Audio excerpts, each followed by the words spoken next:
Hello everyone, আজকে আমরা পদার্থবিজ্ঞান প্রথম পত্রের অধ্যায় 5 কাজ ক্ষমতা শক্তি নিয়ে আলোচনা করব। যেহেতু এটা আমাদের প্রথম ক্লাস, আমরা আজ কাজ কি এবং কাজ কিভাবে সম্পাদন করা হয় তা নিয়ে আলোচনা করব। প্রথমত, কাজ বলতে কি বোঝায়? কোনো একটি বস্তুকে একটি নির্দিষ্ট অবস্থান থেকে আরেকটি অবস্থানে স্থানান্তর করার জন্য যে বল প্রয়োগ করা হয় তাকেই আমরা বলি কাজ। এক্ষেত্রে একটি বস্তুকে একটি অবস্থান থেকে আরেকটি অবস্থানে নিয়ে যাওয়ার জন্য যে বল প্রয়োগ করা হচ্ছে তাকে আমরা বলছি কাজ। এক্ষেত্রে একটি অবস্থান থেকে আরেকটি অবস্থানে যাওয়ার বা অবস্থানের পরিবর্তনকে আমরা সরণ বলি। সেক্ষেত্রে ডাব্লিউ বা কাজ ইজ ইকাল টু ফোর্স বা বল ইন্টু সরণ। এক্ষেত্রে আমরা যদি ভেক্টর অনুযায়ী চিন্তা করি তাহলে W is equal to F dot F, অর্থাৎ কাজ হচ্ছে বল এবং সরণের ডট গুণফল। তার মানে দাঁড়াচ্ছে দুটি ভেক্টর যথাক্রমে বল এবং সরণ, এদের ডট গুণফলের মাধ্যমে যে স্কেলার রাশি পাওয়া যাচ্ছে তাই হচ্ছে ডাব্লিউ বা কাজ। আমরা জানি ডট গুণনের গুণফল হচ্ছে এফ এস কস থিটা। এখন এখানে যে আমরা এফ এস কস থিটা পেয়েছি, এই এফ এস কস থিটা হওয়ার জাস্টিফিকেশন আমরা কিছুক্ষণের মধ্যেই পেয়ে যাব। লক্ষ্য করো, এই ছবিতে আমরা এ থেকে বি বিন্দুতে যাওয়ার জন্য ফোর্স প্রয়োগ করছি এবং এখানে আমরা কাজ পাচ্ছি। দ্বিতীয় ক্ষেত্রে আমরা যদি এ থেকে বিতে যাই কিন্তু সেটা সমতলে না, তাহলে সেক্ষেত্রে দেখতে কেমন লাগবে? ছবিটা দেখতে এমন হবে। অর্থাৎ আমরা এ থেকে বিতে যাচ্ছি কিন্তু সেটা সমতলে না গিয়ে ভূমির সাথে একটি নির্দিষ্ট কোণ উৎপন্ন করে একটি তল বরাবর যাচ্ছি। বেসিক্যালি অবস্থানের পরিবর্তন করেছি এ থেকে সি পর্যন্ত, তার মানে আমাদের অ্যাকচুয়াল অবস্থানের পরিবর্তন হচ্ছে এসি, কিন্তু আমরা বস্তুটিকে নিয়ে গিয়েছি এ থেকে বি বরাবর। এখন এই জায়গা থেকে যদি আমরা চিন্তা করি, এসি হচ্ছে এ বি এর একটি উপাংশ। এক্ষেত্রে উপাংশ বলতে কি বোঝাচ্ছে? লক্ষ্য করো, এখানে এ বি এসির থেকে বড়। তার মানে দাঁড়াচ্ছে আমি এ থেকে বি পর্যন্ত যাওয়ার পরেও দিন শেষে আমার অবস্থানের পরিবর্তন হয়েছে অ্যাকচুয়ালি এ থেকে সি পর্যন্ত। এই অবস্থাতে এসি এ বির একটি অংশ। সো আমরা যখন এখানে ম্যাথ করব তখন আমরা অ্যাকচুয়ালি এ বির ভ্যালুটাই নিব অ্যাজ এ সরণ হিসেবে। তার মানে আমরা এস ইজ ইকাল টু এ বির ভ্যালুটা নিব, কিন্তু যেহেতু আমাদের অবস্থান পরিবর্তন হয়েছে শুধুমাত্র এসি পর্যন্ত, তাহলে আমাদের এ বির ভ্যালুটাকে এসি পর্যন্ত রিডিউস করা লাগবে। সেক্ষেত্রে AC is equal two S cos theta. তার মানে এ বির একটি অংশ হিসেবে আমরা এসিকে ব্যবহার করছি এবং এক্ষেত্রে এ থেকে বি পর্যন্ত আমরা ভ্যালু নিব এস এবং এ বরাবর আমরা প্রয়োগ করব এফ পরিমাণ ফোর্স। এক্ষেত্রে আমরা যদি ডাব্লিউ বা কাজ হিসেবে আমরা চিন্তা করি, তার ভ্যালু হবে এফ এস কস থিটা। আশা করি তোমরা এফ এস কস থিটা হওয়ার রিজনটা বুঝতে পেরেছ। আরও যদি ইলাবোরেট করে বলি, কস 0 ডিগ্রির ভ্যালু হচ্ছে 1 এবং কস 90 ডিগ্রির ভ্যালু হচ্ছে 0। অর্থাৎ আমরা যত বেশি অ্যাঙ্গেল বা যত বেশি কোণ উপরের দিকে উঠাতে থাকবো, তত আমাদের অবস্থানের পরিবর্তন বা তত আমাদের সরণের মান কমতে থাকবে। সেক্ষেত্রে আমরা যদি থিটার ভ্যালু 0 ডিগ্রি ধরে নিই, থিটার ভ্যালু 0 ডিগ্রি ধরে নিলে W is equal to F S cos 0 degree, অর্থাৎ কাজের ভ্যালু হবে এফ এস। এই অনুযায়ী যদি আমরা ছবি আঁকি, এই অনুযায়ী ছবি হবে ডিরেক্ট সমতল বরাবর। তার মানে এখানে আমাদের কোনো থিটার ভ্যালু নেই।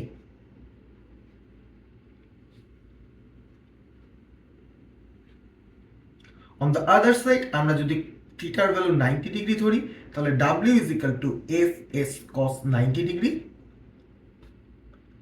যার ভ্যালু আসবে 0। এখন এক্ষেত্রে যদি আমরা চিন্তা করি, আমরা ভূমি বরাবর কোনো অবস্থানের পরিবর্তন করছি না, কিন্তু আমরা একই অবস্থানে দাঁড়িয়ে এক বিন্দু থেকে আরেক বিন্দুতে লম্বভাবে যাচ্ছি। এক্ষেত্রে আমার ফোর্স প্রয়োগ করা হলেও আমার অ্যাকচুয়ালি কাজের পরিমাণ আসবে 0। এখন আমরা যদি থিটার ভ্যালু 180 ডিগ্রি ধরি তাহলে W is equal to F S cos 180 degree, যার ভ্যালু অ্যাকচুয়ালি আসবে এফ মাইনাস এফ এস। এক্ষেত্রে যদি আমরা ছবিটা চিন্তা করি তাহলে আমরা এ থেকে বির দিকে উল্টা দিকে যাওয়া স্টার্ট করছি।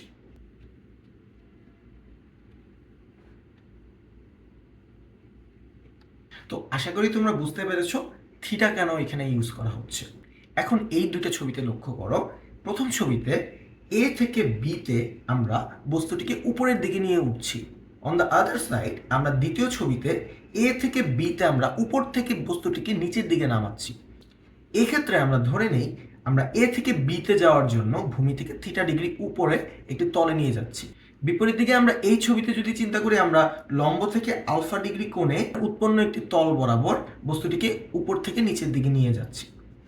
উভয় ক্ষেত্রেই এ থেকে বি এর দূরত্ব হচ্ছে এস এবং আমরা ফোর্স হিসেবে এফ ইউজ করছি, এবং দুই জায়গাতেই আমরা যদি কাজের ফলাফল দেখতে চাই আমাদের অ্যান্সার আসবে এফ এস কস থিটা। কিন্তু পরীক্ষায় এই বিষয়গুলোকে একটু চেঞ্জ করে দেওয়া হবে। সাপোজ ধরে নাও আমরা একটি বস্তুকে এ থেকে বি বরাবর উপরের দিকে নিয়ে যাচ্ছি, কিন্তু আমাদের কোণ হিসেবে দেওয়া আছে লম্ব বরাবর আলফা।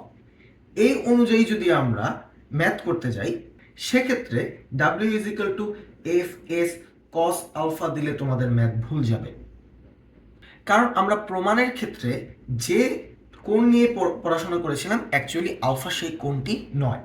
উল্টো দিকে আমরা দেখতে পারি এটা যেহেতু একটি সমকোণী ত্রিভুজ, theta is equal to 90 minus alpha, সেক্ষেত্রে আমাদের ডাব্লিউ এর ভ্যালু হবে F S cos 90 minus alpha, অর্থাৎ এই ক্ষেত্রে ডাব্লিউ এর ভ্যালু হবে এফ এস সাইন আলফা। তার মানে দাঁড়ালো আমরা বস্তুটিকে যেখান থেকে নিয়ে যাচ্ছি ওই বরাবর যে কোণটা দেওয়া থাকবে অ্যাকচুয়ালি আমাদের ডাব্লিউ এর ভ্যালু হবে ওই কোণ বরাবরই। সেই হিসেবে যদি আমরা দ্বিতীয় ছবিটির দিকে লক্ষ্য করি বস্তুটি যেই পজিশনে আছে তার সংলগ্ন কোণটি হচ্ছে আলফা এবং সেই বরাবর ডাব্লিউ এর ভ্যালু হচ্ছে এফ এস কস আলফা। এই ছবিটিকেই যদি আমরা আলফা বরাবর না করে থিটা বরাবর চিন্তা করি সেক্ষেত্রে জিনিসটা দেখতে কেমন লাগবে।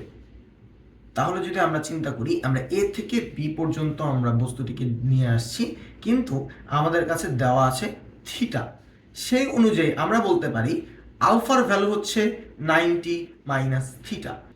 সেই অনুযায়ী যদি আমরা ডাব্লিউ এর ভ্যালু চিন্তা করি ডাব্লিউ এর ইকুয়েশন আসবে F S cos 90 minus theta, সেই বরাবর আমরা বলতে পারি W is equal to F S sine theta. অর্থাৎ বস্তুটি স্টার্টিং পয়েন্টের সংলগ্ন যে কোণটি থাকবে সেই বরাবর যদি আমরা ম্যাথ করা স্টার্ট করি তাহলে W is equal to F S cos theta হবে। আদারওয়াইজ আমাদের যদি তার বিপরীত সংলগ্ন কোণটি দেওয়া থাকে তাহলে সেই ক্ষেত্রে এফ এস সাইন থিটা দিয়ে ম্যাথ করা শুরু করব। উল্লেখ্য কোশ্চেনটিকে যদি আমরা ভালোভাবে পড়ি আমাদের জন্য বেসিকটা ক্লিয়ার করা অনেক বেশি ইজি হয়ে যাবে। কোশ্চেনটিতে বলা আছে 60 কেজি ভর বিশিষ্ট একজন ব্যক্তি 40 কেজি একটি বস্তু নিয়ে ভূমির সাথে 60 ডিগ্রি বরাবর 10 মিটার হেলানো তল দিয়ে উপর থেকে নিচের দিকে নামছে, ব্যক্তি কর্তৃক কাজটি বের কর। এক্ষেত্রে কোশ্চেন রিলেটেড যদি আমরা ছবিটি অঙ্কন করি তাহলে দেখা যাবে বস্তুটিকে এই পয়েন্ট থেকে এই পয়েন্ট বরাবর নামানো হচ্ছে, যেই হেলানো তলটি ভূমির সাথে 60 ডিগ্রি বরাবর আছে এবং এই হেলানো তলটির সরণ হচ্ছে 10 মিটার। যেহেতু 60 কেজি ভর বিশিষ্ট ব্যক্তিটি 40 কেজির বস্তুটিকে নিয়ে নিচের দিকে নামছে তাই তাদের সম্মিলিত ভরটি এখানে ফোর্সের জন্য কাজ করবে, অর্থাৎ এখানে সম্মিলিত ভর হচ্ছে 100 কেজি। এবং যেহেতু বস্তুটি উপর থেকে নিচের দিকে নামছে এখানে গ্র্যাভিটি বা জি ইউজ করা হবে যার ভ্যালু হচ্ছে 9.8 ms ইনভার্স 2, অর্থাৎ আমাদের এখানে F is equal to MG, এমজির ভ্যালুটা বের করে নিব।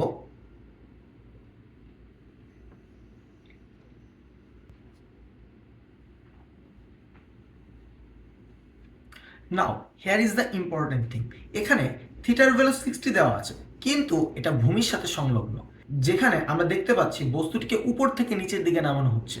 আমরা যদি প্রিভিয়াস বেসিকের দিকে লক্ষ্য করি, যেহেতু বস্তুটিকে উপর থেকে নিচের দিকে নামানো হচ্ছে, আমাদের দরকার ছিল এই কোণটি, কিন্তু এখানে সেই কোণটি দেওয়া নেই। তাহলে এই কোণটি না দেওয়া থাকলে আমরা ম্যাথটা কিভাবে করব? এখন এই ম্যাথটা আমরা দুই ওয়েতে করতে পারি। প্রথমত আমরা যদি w f s sin theta দিয়ে ম্যাথটা করি, তাহলে আমরা এখানে পাবো f into s into sign 60 degree, অর্থাৎ 980 গুণ 10, এবং সাইন 60-র ভ্যালু হচ্ছে √3/2। অ্যান্সার আসবে 8487.05 joule. On the other side আমরা যদি বস্তু সংলগ্ন যে কোণটা আছে সেই কোণ দিয়ে ম্যাথ করতে যেতাম, তাহলে সেক্ষেত্রে আমাদের লিখতে হতো F S cos 90 minus theta. এক্ষেত্রে আমরা লিখতাম এফ এস কস 30 ডিগ্রি। সেক্ষেত্রে আমাদের অ্যান্সার আসতো 180 গুণ 10 গুণ কস 30 ডিগ্রি। যথারীতি অ্যান্সারটা সেমই আসবে।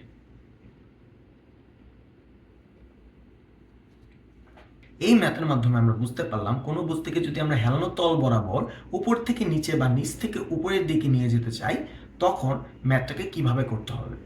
আশা করি তোমরা সবাই বুঝতে পেরেছো। দেখা হবে পরবর্তী ভিডিওতে। ধন্যবাদ।